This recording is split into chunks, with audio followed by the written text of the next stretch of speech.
और अब बात एक और अहम और बड़ी खबर की। अरावली विवाद पर केंद्रीय मंत्री भूपेंद्र यादव का बयान सामने आया है। केंद्रीय मंत्री पर्यावरण मंत्री भूपेंद्र यादव ने बयान दिया, अरावली पर भ्रम फैलाया जा रहा है, अरावली को बचाने के लिए प्रतिबद्ध है सरकार, ग्रीन अरावली वॉल के लिए काम कर रही है।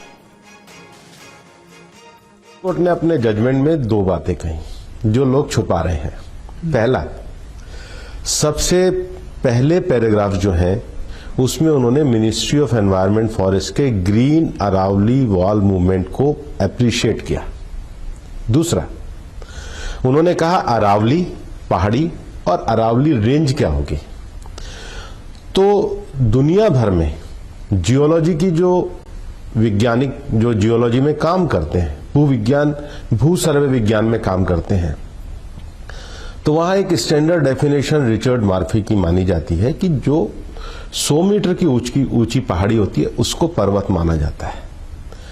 ठीक है, अब जब 100 मीटर ऊंची पहाड़ी को पर्वत माना जाता है तो केवल उसकी ऊंचाई पर्वत नहीं होती, ऊंचाई से लेके और धरातल तक, मतलब कोई भी पर्वत श्रृंखला ऐसी ईंट की दीवार की तरह खड़ी नहीं होती, वो एक बड़ी गोलाकार आकृति है। हाँ, उसका धरातल मतलब उसका जो बेस है, उसके धरातल से लेके और ऊंचाई तक जो जाएगी वो पूरी की पूरी 100 मीटर संरक्षित है। एक जो भ्रम फैला रहे हैं कि केवल ऊंची पहाड़ियों, उसके साथ में पड़ने वाली उसके धरातल में जो छोटी पहाड़ियां जो स्ट्रक्चर है वो सारा संरक्षित है।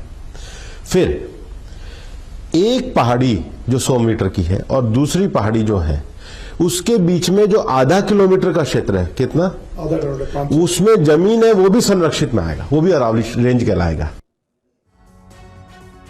तो भूपेंद्र यादव को आपने सुना, पर्यावरण मंत्री को, और एक तरफ अरावली के अस्तित्व और खनन को लेकर सुप्रीम कोर्ट की टिप्पणियां और फैसले हैं जो साफ करते हैं कि पर्यावरण से खिलवाड़ नहीं हो सकता। हाँ, लेकिन पर्यावरण और विकास के बीच संतुलन बनाया जा सकता है।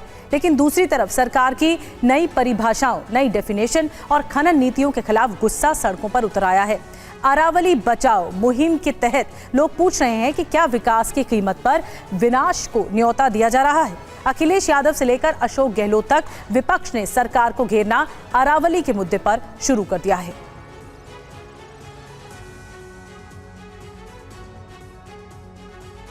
तो सबसे पहले बात सरकार के तर्क की करते हैं। सरकार ने कोर्ट में कहा कि 100 मीटर से ऊंची पहाड़ियों को ही अरावली का हिस्सा माना जाएगा, यानी कि जो 100 मीटर से नीचे पहाड़ियां हैं उन पर काम किया जाएगा। सरकार का तर्क है कि माइनिंग पर पूरी तरह बैन सही नहीं है और माइनिंग को लेकर ही ये फैसला सुनाया गया, बल्कि यहाँ पर सस्टेनेबल डेवलपमेंट और सस्टेनेबल माइनिंग यानी टिकाऊ खनन की इजाजत दी जाए, क्योंकि अगर खनन बंद रहा तो इसका सीधा असर रोजगार और राजस्व पर भी पड़ेगा। सरकार की इस दलील पर सुप्रीम कोर्ट का रुख भी बहुत साफ रहा।